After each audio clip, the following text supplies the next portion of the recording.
Democratic presidential hopefuls are ready for round two. The first of two debates this week kicks off in Detroit in just a few hours.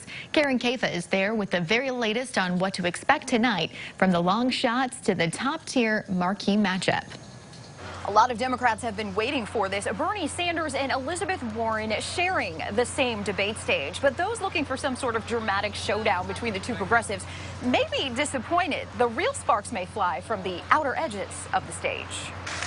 Senators Bernie Sanders and Elizabeth Warren have similar ideas and similar poll numbers, but don't expect a battle royale. I just don't think that this Democratic primary is about attacking other Democrats. The two top-tier progressives more likely to lean on areas where they agree, like Medicare for all and student loan forgiveness, to bolster their case that Donald Trump is best challenged from farther left. But the moderates, especially the long shots, want to be heard too. We can go down the path of these very far left policies, turn off the middle of the country, and give the election to Donald Trump. Or we can run on common sense solutions. The debate backdrop of Detroit highlights Rust Belt losses that dealt a fatal blow to Hillary Clinton's 2016 White House bid.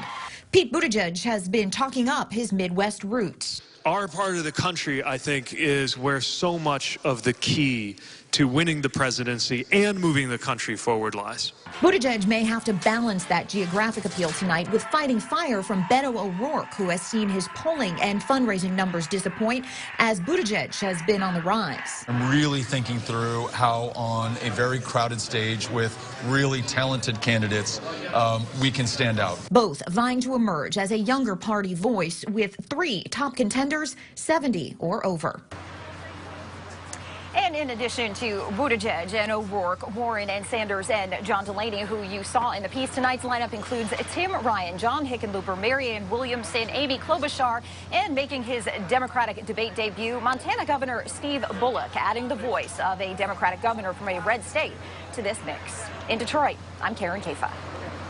Again, that debate starts tonight on CNN at 7 o'clock.